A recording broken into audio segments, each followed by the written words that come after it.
À Paris, dans le grand hôtel Étoile d'Or, un homme très riche nommé Étienne Dubois remarqua une jeune femme de ménage, Clara, qui pleurait au téléphone dans un couloir. Le lendemain, il l'invita chez lui, dans une belle maison. Le couloir de l'hôtel, recouvert d'un tapis rouge, était calme, éclairé par des lampes dorées et la lumière de la lune qui passait par de hautes fenêtres. Il était presque minuit. Tout était silencieux, sauf près d'un placard à balai où Clara était assise, les genoux serrés contre elle, ses épaules tremblant doucement. Clara parlait tout bas au téléphone, la voix pleine de chagrin. « Maman, ne vends pas l'anneau de mariage de papa, je t'en prie. Je vais trouver une solution, promis. Attends juste quelques jours. » De l'autre côté, sa mère pleurait aussi. « Ta sœur a besoin de ses médicaments demain, Clara. » Clara se mordit la lèvre, si fort qu'elle sentit un goût de sang. « Je travaillerai plus, je nettoierai tous les étages s'il le faut. Ne lui dis pas qu'on abandonne. » Sa voix se brisa.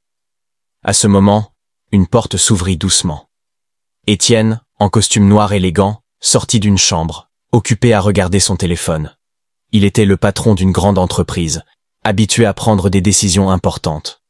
En entendant Clara, il s'arrêta. Ses pas ralentirent. Derrière une colonne en marbre, il l'écouta sans se montrer. Clara murmura encore. « Je trouverai l'argent, maman. » Puis, elle raccrocha, essuya ses larmes, se leva et redressa les épaules. Elle rangea son téléphone, ajusta son chariot de ménage et frappa à une porte avec un sourire forcé avant d'entrer. Étienne resta immobile un moment, fixant le couloir vide. La voix de Clara, pleine de courage malgré la peur, l'avait touché. Ce n'était pas de la pitié, mais une question qui grandissait en lui. « Depuis quand n'as-tu pas vraiment vu quelqu'un ?»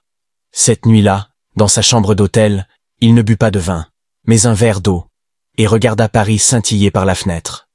Quelque part, une jeune femme nettoyait des sols pour payer les médicaments de sa sœur. Il ne connaissait pas son nom, mais il n'oubliait pas son courage. Le lendemain, Clara revint dans le couloir, poussant son chariot, les yeux fatigués. Elle n'avait pas dormi, pensant à combien d'heures elle pourrait travailler. À l'angle du couloir, un homme en costume gris l'arrêta. « Excusez-moi, » dit Étienne, d'une voix calme mais sérieuse. Clara sursauta, craignant une plainte.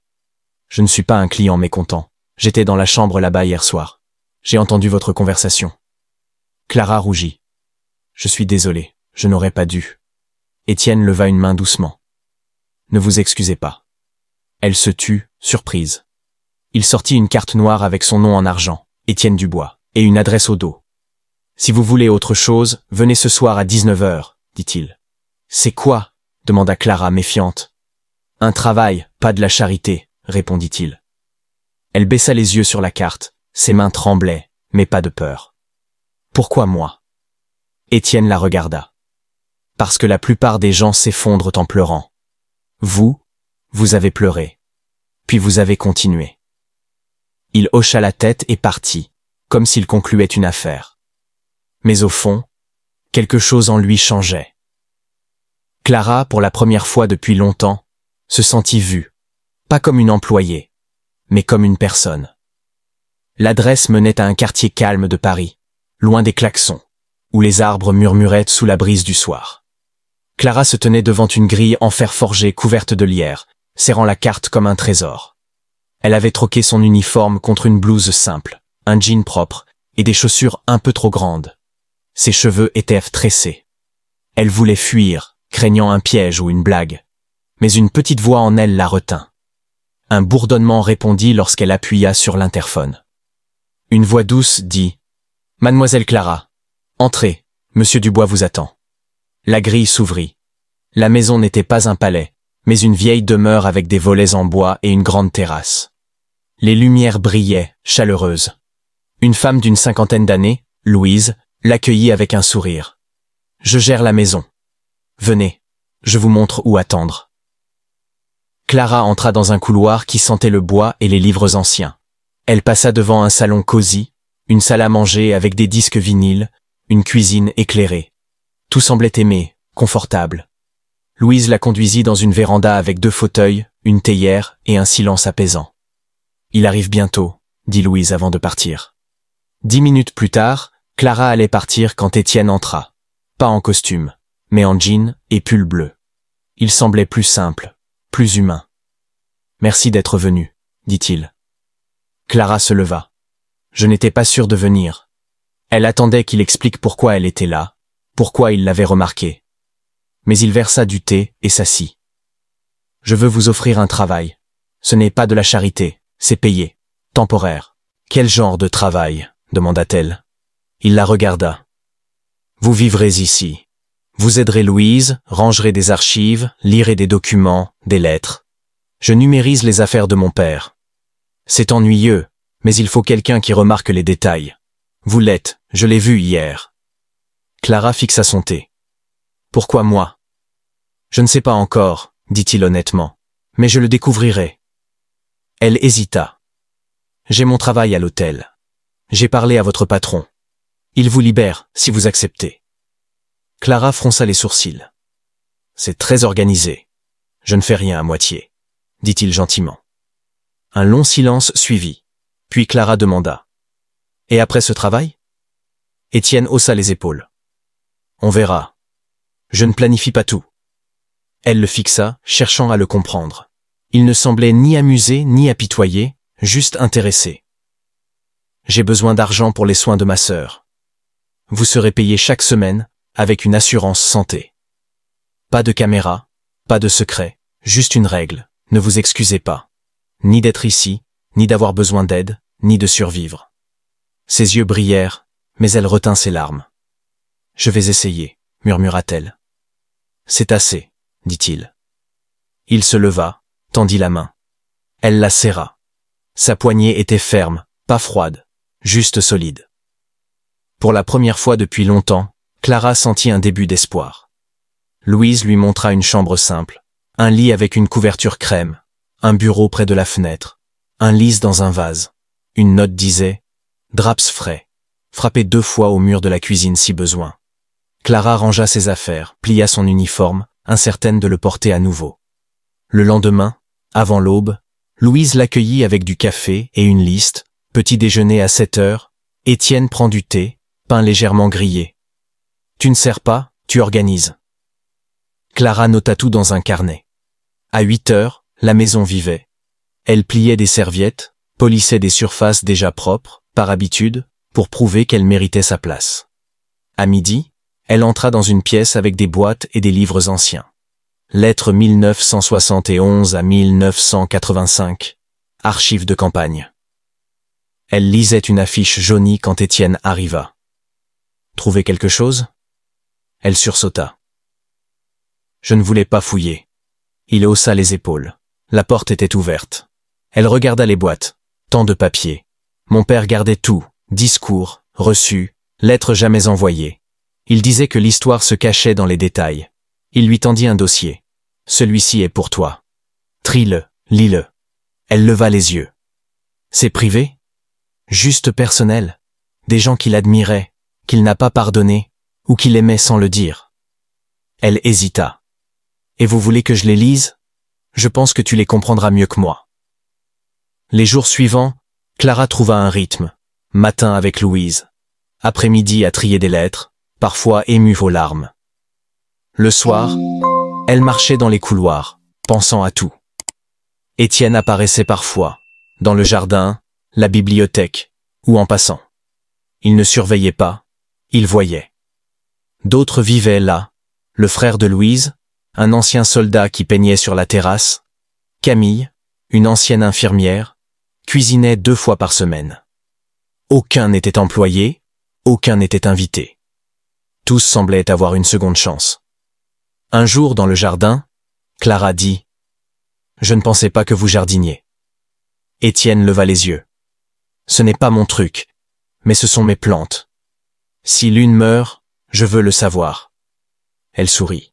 « C'est rare pour quelqu'un comme vous. » Il essuya ses mains. Le pouvoir, ce n'est pas sauver, c'est essayer. Ils restèrent silencieux. Puis il ajouta. Je n'amène pas les gens ici parce qu'ils sont brisés, mais parce qu'ils continuent d'essayer. Clara murmura. Même s'ils ne savent pas quoi faire d'une seconde chance. Il la regarda. Surtout eux. Ce soir-là, la pluie tombait doucement. Clara triait des lettres dans le salon quand Étienne entra, une tasse à la main, un livre sous le bras. Je peux rester? Bien sûr. Il s'assit, pas trop près. Juste assez pour que le silence soit confortable. Je lisais une lettre de ton père au maire en 84, dit-elle. Il ne l'a jamais envoyée. Étienne rit doucement. Il écrivait beaucoup sans envoyer. Il disait que écrire honnêtement l'aidait à comprendre ce qu'il pensait. Clara tourna la lettre. C'est étrange. Il semble moins politicien, plus humain, comme s'il voulait encore croire en les gens. Étienne la regarda. Il l'était. Moi aussi, parfois. La pluie frappait les fenêtres. Clara posa la lettre, prit son thé. Ses mains tremblèrent de fatigue. Étienne le remarqua, mais ne dit rien. Puis il demanda « C'est toujours toi qui tiens ta famille ?» Elle sursauta. « Pourquoi tu dis ça ?»« Parce que je reconnais quelqu'un qui est fatigué de faire semblant. » Elle posa sa tasse. « Mon père est mort quand j'avais 11 ans. Maman travaillait tout le temps. À 13 ans, je nettoyais des bureaux. Pas forcé, mais les factures n'attendent pas. Ma sœur, Élise, a du diabète. Parfois, je lui mentais. Je disais que je n'avais pas faim pour qu'elle mange. Elle avait 8 ans. Je disais que c'était comme camper. Sa voix trembla. Puis mon beau-père a dit que je ne serais jamais plus qu'une femme de ménage. Que je devais arrêter de rêver. Étienne serra la mâchoire mais écouta. Je l'ai cru, murmura-t-elle, jusqu'à récemment. Il parla enfin. Qu'est-ce qui a changé? Toi, dit-elle sans réfléchir, puis rougit. Pas toi, mais cet endroit. Ici, les gens agissent comme s'ils avaient le droit d'être là. Étienne parla plus bas. Personne n'est viré, sauf s'ils arrêtent d'essayer. Un silence suivit, paisible. Clara demanda « Que s'est-il passé dans la salle de musique ?» Elle est toujours fermée. Étienne baissa les yeux. Ma fiancée jouait là chaque matin. Elle disait que Chopin rendait le monde plus clair. Clara s'adoucit. Elle est partie? Accident d'avion, il y a 4 ans. Je ferme la pièce pour ne pas oublier le son de sa musique. Clara ne dit rien, laissant la pluie parler. Puis, elle se leva, rangea la lettre et se tourna vers lui. Je ne joue pas de piano, mais je peux dépoussiérer quand tu seras prêt. Étienne sourit. Merci. En l'accompagnant au couloir, il ajouta. Ton thé, tu le laisses trop longtemps. Elle rit. Tu as remarqué? Je remarque des choses. En montant, Clara comprit. Il ne la regardait pas comme un risque, mais comme quelqu'un qui l'apprenait à connaître. Un matin ensoleillé, Clara, manche, relève himée, triait des tissus livrés sur la terrasse. Elle savait qu'ils venaient d'une boutique chère, commandée anonymement. Elle n'était pas naïve. Dans le bureau, elle trouva Étienne. Tu n'avais pas à faire ça. Il leva les yeux. Faire quoi? Acheter des tissus en cachette. Il posa son carnet. Tu disais vouloir coudre. J'ai pensé que ça aiderait. Elle hésita. Ça aide, mais je ne veux pas attendre qu'on m'aide. Ce n'est pas de l'aide, dit-il. C'est de la confiance. Clara soupira. Alors, laisse-moi le mériter. Cet après-midi, elle proposa à Louise d'ouvrir un atelier de couture dans l'aile Est pour les résidents, avec des cours de couture, de budget. Louise sourit. Étienne attendait quelqu'un comme toi. En une semaine, Clara transforma une vieille salle de bal en atelier, avec des tables, des machines à coudre, des chaises dépareillées. Des flyers furent distribués. Camille arriva la première, avec un pantalon déchiré. Si tu m'apprends à réparer ça, je croirai au miracle. D'autres suivirent, pour coudre, parler, ou parce qu'ils en avaient assez d'être des problèmes. Le deuxième samedi, Étienne observa Clara enseigner à une jeune maman comment faire un ourlet. Il ne parla pas, mais après il dit « Tu es différente quand tu enseignes. » Différente comment? Comme si tu construisais sans le savoir. Clara sourit. Je me souviens juste ce que c'est de ne pas avoir peur. Il s'approche. Quand tout ça finira, qu'est-ce que tu veux faire? Je ne sais pas, dit-elle, mais je veux que ce soit à moi, même si c'est petit. Il hocha la tête. Construis-le. Et si tu as besoin d'outils, tu n'as pas à demander. Cette nuit-là, Clara fixa le plafond. Le silence n'était plus lourd, mais plein de questions qu'elle osait poser. Elle ne se sentait plus invitée, mais chez elle, façonnant sa vie. Dans son bureau, Étienne regardait des chiffres, mais pensait à une fille en chaussures trop grandes qui voulait construire seule. Ce n'était pas de l'admiration, ni de l'affection, mais du duogia et du respect, et la lente certitude qu'il ne voulait pas qu'elle parte. Une invitation arriva dans une enveloppe bleue, le gala de la communauté de Pont-Neuf, honorant les héros locaux. Clara rit en voyant son nom, nominé pour son atelier. Elle voulut refuser. « Vas-y, dit Étienne. Tu l'as mérité. Ce n'est pas mon monde. Ce n'était pas le mien non plus, jusqu'à ce que j'arrête de demander la permission. » Clara y alla, en robe bleu marine qu'elle avait cousue, chaussures d'occasion mais propres. Elle était elle-même, sans excuse. Étienne arriva en costume gris, cherchant ses yeux dans la foule. Quand ils se croisèrent, il sourit, juste pour elle. Le gala commença, discours, amuse-bouche, puis une présentation. Les noms défilèrent, applaudis.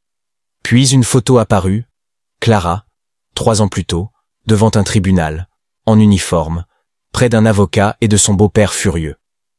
Ancienne suspecte dans une affaire de vol, blanchie faute de preuves. Des murmures parcoururent de la salle. Clara se figea, le cœur battant, l'estomac noué. Elle voulut fuir. Mais Étienne se leva, marcha vers la scène, prit le micro. Merci de nous rappeler que l'Internet n'oublie jamais, surtout pour humilier quelqu'un qui s'est relevé. Il fixa la foule. Vous avez vu une photo. Laissez-moi vous parler de la personne. Clara enseigne la couture à ceux qu'on a oubliés. Elle achète des tissus avec son argent. Elle redonne de la dignité sans le dire. Elle a survécu à ce que beaucoup n'auraient pas pu, et choisi la gentillesse. Il se tourna vers elle. Si vous pensez qu'une accusation définit quelqu'un, vous n'avez pas rencontré Clara. Il tendit la main. La salle se tut, admirative. Clara avança, non pour être sauvée, mais attirée par son regard. Tu n'as jamais été seule. Ils partirent peu après. Dehors, le vent tirait sur sa robe. Pourquoi as-tu fait ça? Tu devais être honorée, pas te justifier. Si, dit-il doucement, je devais. Elle baissa les yeux. Je déteste que ça me suive. Pas moi, dit-il. Ça montre que tu n'as jamais arrêté de te battre. Elle demanda. Tu m'aurais défendu si c'était vrai? Oui, dit-il, parce que ce qu'on traverse compte, mais ce qu'on choisit après compte plus. Elle le regarda, les yeux pleins mais forts. Je ne m'attendais pas à ça. Moi non plus, dit-il, mais je ne m'éloigne pas cette fois. Quand elle prit sa main, il l'attira contre lui, décidé. Sous la lumière douce, le passé perdit son emprise. Ce qui restait était une promesse solide de tout affronter ensemble. Le lendemain, Clara se réveilla avec l'odeur du pain frais. Dans la cuisine, Louise posait une 3e tasse. Une femme élégante en manteau crème se tenait là. « Clara, voici Isabelle, la mère d'Étienne, » dit Louise. Clara déglutit. « Enchantée, madame. » Isabelle hocha la tête, sans froideur. « J'ai beaucoup entendu parler de vous. » Étienne entra, décontracté mais tendu en voyant sa mère. Ils déjeunèrent. Isabelle posa des questions polies à Clara, son atelier, la maison, ses livres préférés. Chaque mot cachait une question. Qui es-tu pour mon fils? Après, Isabelle demanda à Clara de marcher dans le jardin. L'air sentait la lavande. J'ai perdu mon mari d'un cancer, dit Isabelle. Étienne avait 23 ans. Il a transformé son chagrin en affaire, en silence. Puis il l'a perdue, elle. Ça l'a presque brisée. Clara écoutait, main jointe. Je ne doute pas de toi, Clara, mais je dois demander. Es-tu ici parce que tu l'aimes, ou parce qu'il t'a vue? Clara répondit. Je ne suis pas venue pour tomber amoureuse. J'étais à bout. Mais ici, je ne suis pas juste tolérée. Je n'aime pas Étienne parce qu'il m'a aidé, mais parce qu'il ne m'a jamais traité comme un fardeau. Isabelle la fixa, puis hocha la tête. Je te crois. Mais je suis sa mère. Je m'inquiéterai toujours. Cet après-midi, Isabelle resta. Elle écouta Élise lire, visita l'atelier. Sourit en voyant Camille apprendre à une fille à coudre un bouton. Avant de partir, elle donna à Étienne une boîte. Tu adorais ces biscuits. Il rit Tardo. Tu as cuisiné? J'ai pâtissé, corrigea-t-elle. À Clara, elle dit. J'espère que tu resteras, pas pour lui, mais parce qu'il t'a laissé entrer. Ce soir-là, Clara trouva la boîte, 6 biscuits, 3 restants. Une note d'Isabelle disait. Survivre seul demande du courage, Mais rester quand on est en sécurité en demande plus. Clara sourit, prit un biscuit. Elle n'était pas juste acceptée. Elle était aimée. 6 mois plus tard, un vieux bureau de poste devint le centre Pont-Neuf, peint en couleurs chaudes, fenêtres ouvertes, rires d'enfants à l'intérieur. Une pancarte disait « Maison du Pont, pour recommencer ». Clara avait tout organisé, machines à coudre, coin lecture. Étienne gérait les permis, les budgets. Mais l'âme du lieu, c'était Clara. Le jour de l'ouverture, l'air vibrait. Famille, donateurs, voisins arrivèrent, même ceux du gala, admiratifs. Clara, en blouse blanche et jupe bleu marine, vérifiait les détails. Étienne l'observait, fier. Elle n'avait rien demandé, mais construit quelque chose d'éternel. Il savait qu'aujourd'hui, il lui demanderait quelque chose pour lui. La cérémonie commença. Louise parla de communauté, Camille de l'atelier, Isabelle, émouvante. Puis on appela Clara. Elle monta, cœur battant. « Je pensais que survivre suffisait, » dit-elle. « Mais survivre n'est pas vivre. On ne reconstruit pas seul. Il faut des lieux sûrs, des gens sûrs. » Elle regarda Étienne qui sourit. « Ce lieu n'est pas pour sauver, mais pour reconstruire. Je suis fier qu'on le fasse ensemble. » Les applaudissements éclatèrent. En descendant, Étienne l'attendait. Il prit sa main, se tourna vers la foule. Une dernière chose. Clara fronça les sourcils, puis vit une boîte en velours. Étienne respira. Je pensais que réussir, c'était fermer les portes. J'avais tort. C'est ouvrir, laisser entrer les bons, et rester. Il se tourna vers elle. Tu ne m'as pas sauvé, Clara. Tu m'as rappelé qui je voulais être. Alors aujourd'hui, je ne t'offre pas un titre ou une maison. Il ouvrit la boîte, révélant une bague fine en or blanc, un dessin qu'elle avait griffonné. Je t'offre ça, parce que je te choisis chaque jour, et je veux continuer. Veux-tu m'épouser? La salle se tut. Clara fixa la bague, reconnut son esquisse. Comment? J'ai trouvé ton dessin, dit-il. Je l'ai fait faire. Je voulais qu'elle soit tienne. Elle sourit, radieuse. Oui. Élise courut vers eux, criant « Il est dans la famille maintenant ». Ce soir-là, après la fête, Clara et Étienne s'assirent sur les marches du centre, pieds nus, main dans la main, écoutant le vent. « On l'a fait », murmura-t-elle. « Non, dit-il, tu l'as fait. J'ai juste arrêté de bouger pour changer. » Clara posa sa tête sur son épaule. « Je suis contente que tu l'aies fait. » Il embrassa ses cheveux. Sous les étoiles, ils ne parlèrent pas de mariage ou d'argent. Ils restèrent là, 2 personnes qui se choisissaient, encore et toujours. Si cette histoire t'a touché, si tu te vois dans le courage de Clara ou le changement d'Étienne, souviens-toi, tout le monde mérite une seconde chance, pas par pitié, mais par confiance et amour. Parce que parfois, le plus beau à dire, ce n'est pas « je te sauve », mais « je te vois et je reste ».